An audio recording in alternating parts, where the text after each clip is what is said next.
We were talking about the sexual reproduction in flowering plants, which is the second chapter of your class 12 biology NCERT syllabus का जो class 12 का chapter 2 है उसका हम लोग sexual reproduction in flowering plants जो है पढ़ रहे थे। पार्ट 1 जो है आप प्रीवियस वीडियो में पढ़ चुके हैं। Now we will be studying the second part in which we have to study the male reproductive unit. In male reproductive unit, what are the structures which are included or which are involved in this male reproductive unit? We will talk it in detail. So we can say that stamen is the male reproductive unit.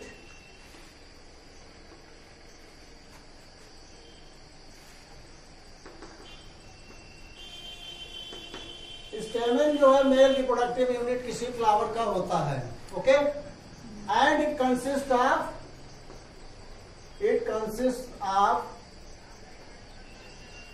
Two parts, basically two parts.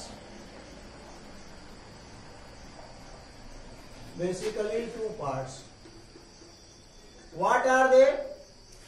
The first part is known as filament.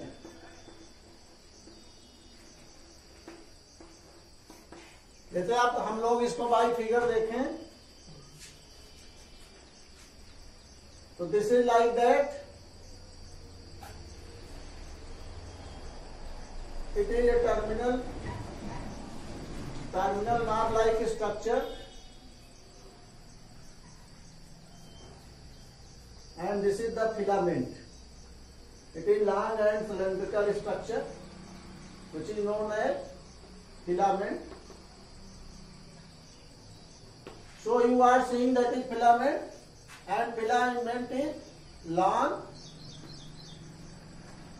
and slender like structure. Slender stalk, you can say stalk. Stalk means a twig like structure which is thin and long. And the second part is known as anther. Anther आप देखें ये part जो है anther कहलाता है। Anther क्या होता है? It is A knob like structure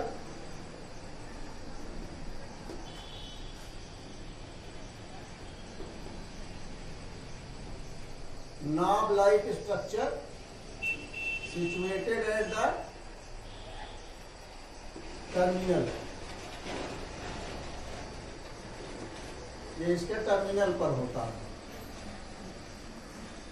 अच्छा, अब हम लोग समझेंगे कि यही जो एंथर होता है, anther is the main part of the male reproductive unit. क्यों? Because the pollen grains are formed here and pollen grains are the male gametes which have to be to fuse with female gamete. So anther is the structure where all the process of formation of male gametes occur, which is known as microsporogenesis, and we will study about the microsporogenesis in detail in the later part of this chapter, or we will be studying it in our next video. First of all, we have to study about the anther. What is anther and what are the parts of anther and how it looks like and what is the main function of anther. So now we will study about anther.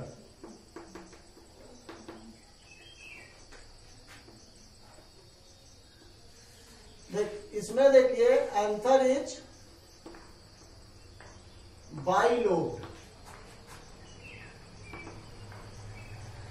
या इसको हम कह सकते हैं डाइथिकस। Lobe means होता है part और by means होता है to,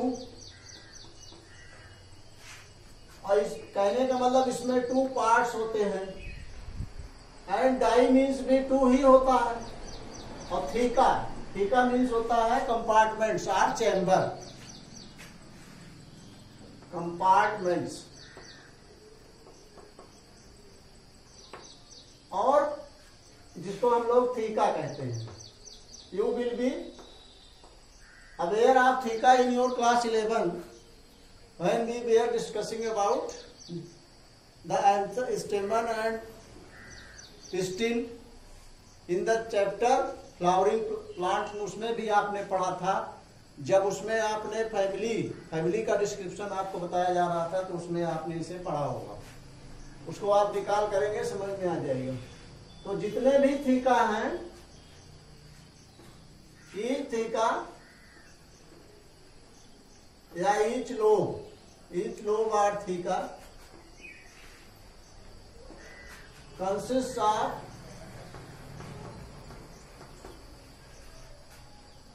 two microsporangia।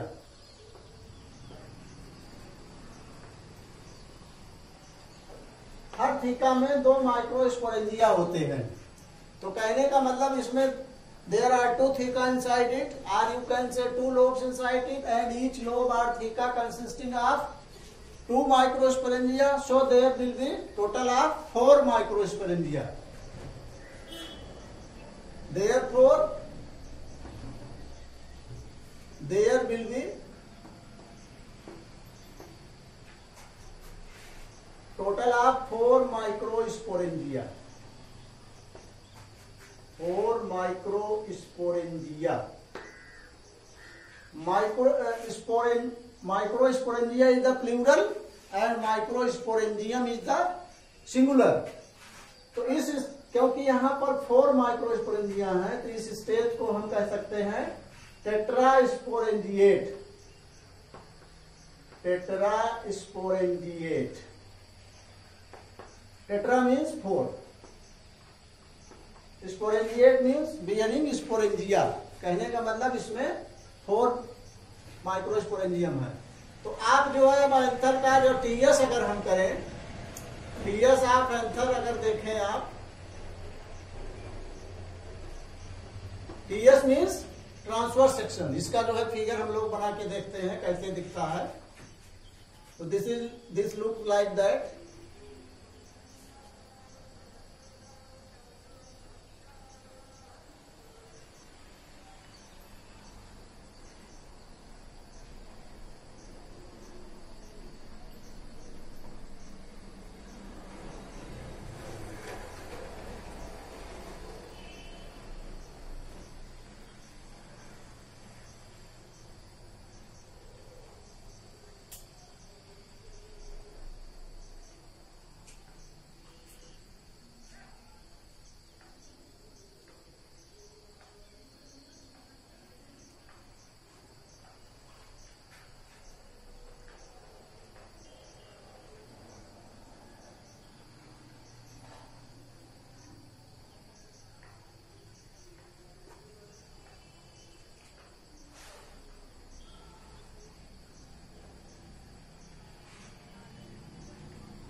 So this is the structure of anther, TS of anther, which is tetrasporangiate, means there are 4 microsporangium, 1, 2, 3 and 4, in which the microspores or pollen grains are formed here. When 2 microsporangia join together, they form the pollen sac. I have written here pollen sac. Okay. When it matures, it dehydrates. मतलब जब ये mature हो जाता है तो इसका dehydration हो जाता है, क्योंकि there is lack of water there after maturation, and it ruptures from here and pollen grains are shedding from here. So these lines are known as line of dehiscence. What is dehiscence? Dehiscence is the process of dispersal of pollen grains when the walls of the anther are broken down and they rupture and pollen grains are shedding from it. Then this is known as, so this is the tetrasporangiate structure of anther and this is the stalk, or you can say filament.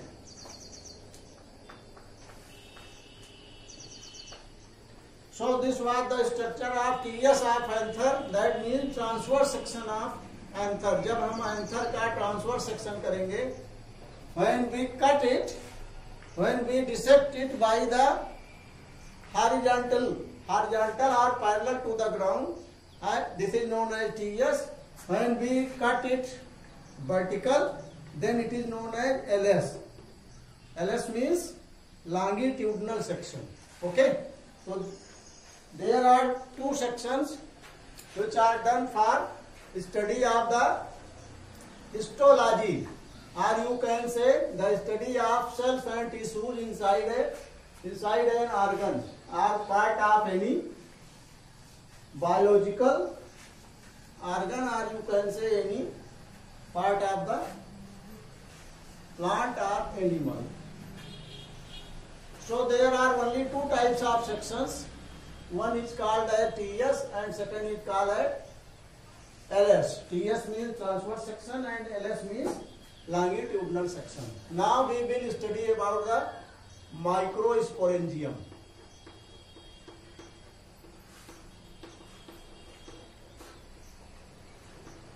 Because all the process of formation of microspores occur inside the microsporangium, so we have to study about the microsporangium in detail, and what are the layers or what are the cells present in the microsporangium, and what type of cells are going to take part, or what part of the cells, which type of cells are going to participate in the formation of male gametes, or you can say microspores or pollen grains. Okay. So in a typical microsporangium, because there are 4 microsporangia, when we study about one microsporangium, we can know what are the other structure, what are the same structure of the other microsporangia. That there will be the same structure of microsporangium, which is one structure of the microsporangium. मतलब कहने का कि एक ही microsporangium की structure अगर हम लोग समझ लें तो वही जो है सारी माइक्रोस्पोरेंजिया की स्ट्रक्चर होगी. Okay. When we see the TS of anther,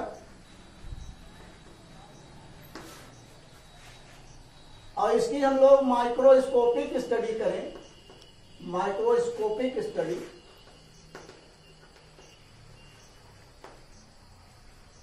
it consists of 4 layers. इसमें 4 लेयर्स होती हैं.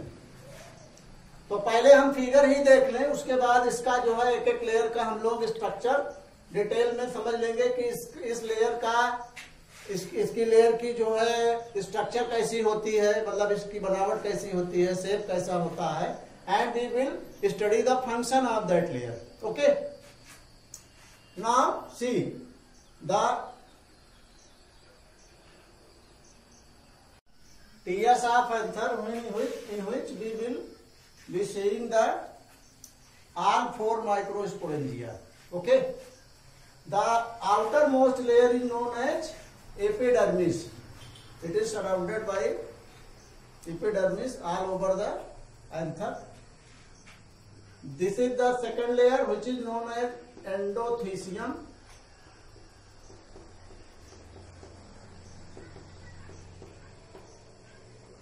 And third layer is known as middle layer, or you can say middle layers,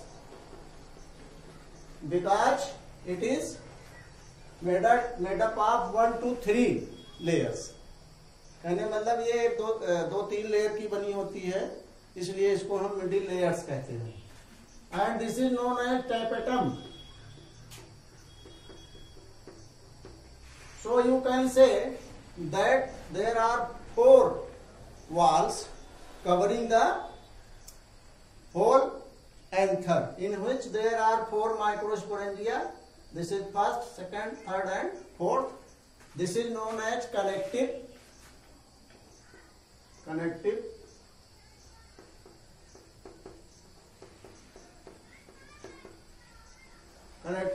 is made up of a specialized type of tissue which separates the 2 lobes of the anther, and there is a constriction also. It progresses to the connective and separates the 2 lobes. That means that this is the right lobe and this is the left lobe.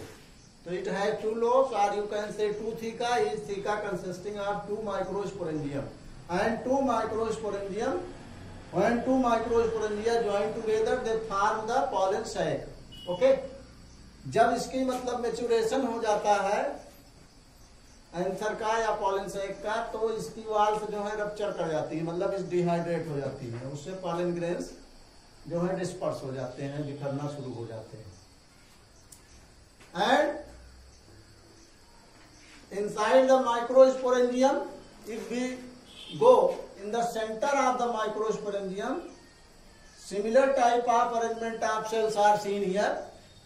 मतलब यहाँ पर एक जैसी ही sales का arrangement देखने को मिलेगा, और उन सेल्स को हम कहते हैं, वो सेल्स एक टिश्यू का फॉर्मेशन करेंगी. क्योंकि आपको पता है कि टिश्यू क्या है. Tissue is the collection of similar sales which are performing the similar functions and they have the similar type of structure. तो ये similar type of structure भी शो करेंगे and similar type of function भी show करेंगे. तो इसको हम कहेंगे sporogenous tissue. Sporogenous tissue.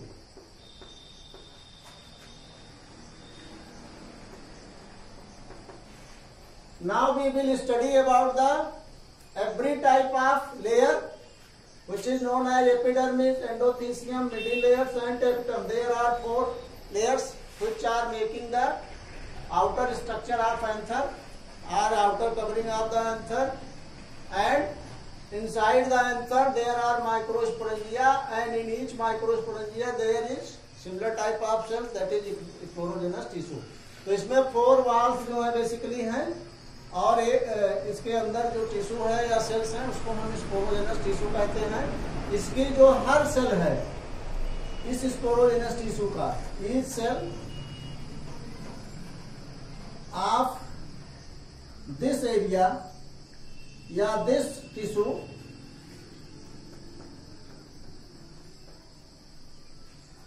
Functions as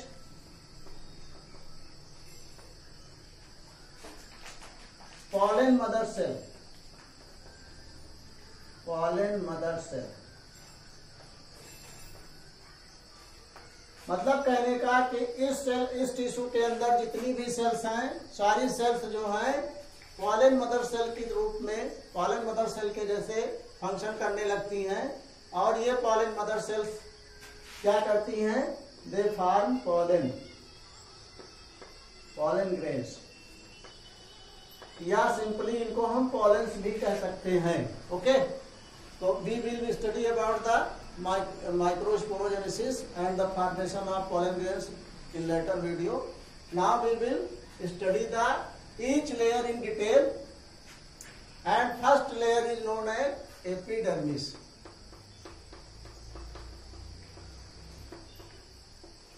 epidermis क्या है? This is the outer most layer, और ये बेसिकली 1 वन सेल थिक होती है, वन या सिंगल लेयर्ड सेल आप कह सकते हैं इसे, single layered cell, single layered cell, या जो है आप कहते हैं सिंगल सेल्ड लेयर है, मतलब जिसमें एक ही सेल की लेयर होती है, और ये इसका जो फंक्शन है प्रोटेक्टिव इन नेचर। इसका काम क्या है? प्रोटेक्शन देना, मतलब जो इसके अंदर स्ट्रक्चर्स हैं जैसे माइक्रोस्पोरेंजिया है और भी टिश्यूज और सेल्स हैं, उनको सबको ये प्रोटेक्शन देती है। Now the second layer is known as endothecium.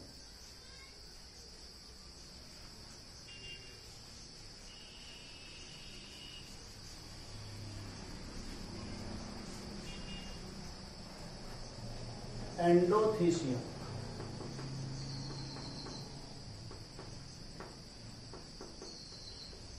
what is endothecium?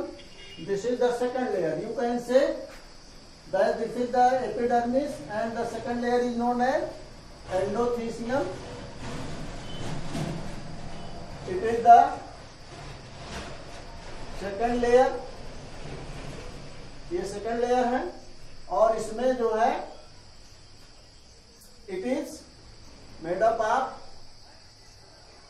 thick cells या थिक वाल्ड है, थिक वाल्ड सेल्स से बनी हुई है, और इसका भी फंक्शन मेन रूप से क्या है? प्रोटेक्शन देना या protective in nature,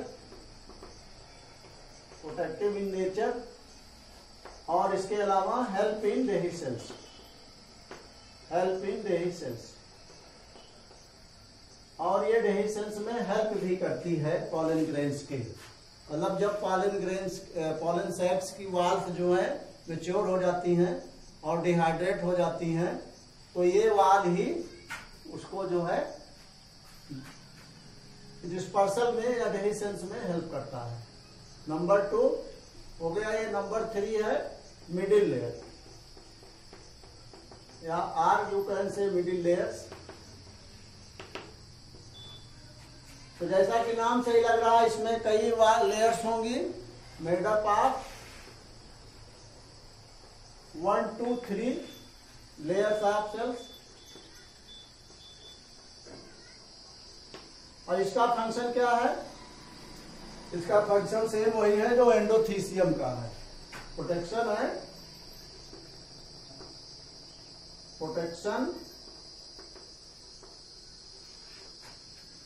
and help in डेही sales.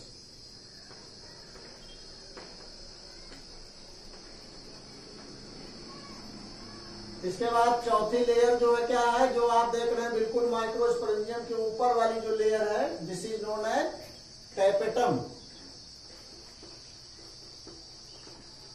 This is tapetum and this is middle layer. तो मिडिल लेयर कहां पर है? मिडिल लेयर जो है एंडोथीसियम और टैपेटम के जस्ट बीच में होती है, and it is made up of 1 2 3 layers of cell. Fourth है टैपेटम। टैपेटम को आप कह सकते हैं inner most and fourth layer. तो माइक्रोस्पोरेंजियम या जो है पूरा एंथर 4 लेयर्स का बना होता है, जिसमें आपको मैंने चारों लेयर्स का नाम बताए, उनके फंक्शन बताए, और इसका काम क्या है? It provides nourishment, provides nourishment to the developing pollen grains.